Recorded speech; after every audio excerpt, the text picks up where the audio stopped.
2026 নির্বাচনের আগে রাজনৈতিক মহলের নজরে নদিয়া জেলা। আজকের সভার গুরুত্ব নিয়ে বিশদে জানাচ্ছেন আমাদের প্রতিনিধি। আর কয়েক ঘন্টা পরে প্রধানমন্ত্রী নরেন্দ্র মোদী সভা করবেন নদিয়ার তাহিরপুরে। কিন্তু কেন নদিয়া জেলা বা তাহিরপুরেই কেন?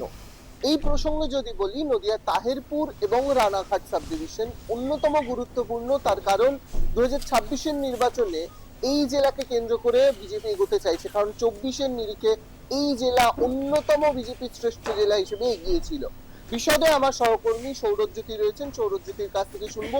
সৌরজ্যোতি, বিশেষত তাহিরপুর বা রানাঘাট মহাপ্রভুর জেলা, বিশেষত কেন নরেন্দ্র মোদী আজকের দিনে বেছে নিলেন এই জেলাকে? কোন দিক থেকে তাৎপর্যপূর্ণ রাজনৈতিক দিক থেকে আজকে? একেবারেই বেদান্ত, তুমি যেমনটা জানাচ্ছিলে, রানাঘাট লোকসভা আসন 2024-এ বিজেপি যে 12টি লোকসভা আসনে জয়ী হয়েছিল তার মধ্যে অন্যতম। তার কারণ জগন্নাথ সরকার, যিনি রানাঘাট লোকসভা কেন্দ্রকে রিপ্রেজেন্ট করেন, তিনি সব থেকে বেশি মার্জিনে জয়লাভ করেছিলেন। এক নম্বর বিষয়। তার পাশেই মূলত বনগাঁ থেকে শুরু করে বেশ কয়েকটি জেলার মানুষকে একযোগে বার্তা দিতে পারবেন প্রধানমন্ত্রী নরেন্দ্র মোদী। এবং তার পাশাপাশি তিনি কিন্তু এই মুহূর্তে বাংলাদেশে পুনরায় যে অস্থিরতা তৈরি হয়েছে সেই বিষয় নিয়েও বার্তা দিতে পারবেন। এবং বিশেষ করে বাংলাদেশের মৌলবাদী সমাজ, কট্টরপন্থী মৌলবাদী সমাজ, তাদের জন্য প্রধানমন্ত্রীর রানাঘাটে আগমন, তাহিরপুরের জনসভা থেকে বার্তা দেওয়া, কিছু মাত্র কিলোমিটার দূরে বাংলাদেশ রয়েছে যেহেতু, এটা কিন্তু একটা বড় বার্তা। তুমি জানো যে গতকাল প্রধানমন্ত্রী নরেন্দ্র মোদী সম্পূর্ণ বাংলাতে এক্স মাধ্যমে পোস্ট করেছিলেন যে আজকে তিনি রানাঘাটে ভাষণ দেবেন এবং পশ্চিমবঙ্গের মানুষ কেন্দ্রীয় সরকারের বহু জনমুখী প্রকল্পের সুবিধা পাবেন। তবে একই সঙ্গে প্রধানমন্ত্রী রাজ্যের সর্বক্ষেত্রে তৃণমূল কংগ্রেসের অপশাসনের উল্লেখ করেছেন এবং উল্লেখ করেছেন যে তৃণমূল কংগ্রেসের রাজত্বে তারা ভোগান্তির শিকার হচ্ছে।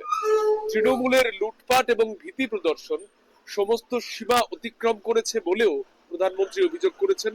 এবং তৃণমূলের লুটপাট এই জায়গা থেকে বিজেপি যে একমাত্র আশা ভরসা, সেই কথা কিন্তু প্রধানমন্ত্রী লিখেছেন।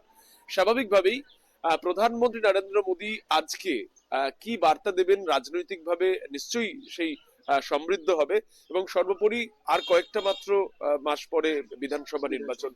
রানাঘাট এবং এই নবদ্বীপ জোন বিজেপির পরিভাষায়, সেখানকার একটা বিজেপির যারা বড় সংখ্যার কর্মী রয়েছেন তাদের কাছে একটা ভোকাল টনিক। একদমই তাই। আর তার সঙ্গে আপনাদেরকে জানিয়ে রাখবো, শেষবার যখন প্রধানমন্ত্রী এই রাজ্যে এসেছিলেন দমদমে, তখন কিন্তু প্রধানমন্ত্রী একাধিক ভাষণ বাংলায় দিয়েছিলেন। আজকে নবদ্বীপে বা এই নবদ্বীপ চত্বরে, অর্থাৎ তাহিরপুর রানাঘাট চত্বরে এসে, নদিয়া জেলায় এসে প্রধানমন্ত্রী ঠিক কিভাবে বার্তা দেন এবং ভোটের আগে বিজেপি কর্মীদের কোন ভোকাল টনিক দেন এবং রাজনৈতিকভাবে ঠিক কোন কোন বার্তা দিতে চলেছেন, সবটাই কিন্তু আজকে ভীষণভাবে তাৎপর্যপূর্ণ। জয়মাল্য দেশমুখের সঙ্গে বেদান্ত চট্টোপাধ্যায়, সৌরজ্যোতি বন্দ্যোপাধ্যায়, দূরদর্শন সংবাদ, কলকাতা।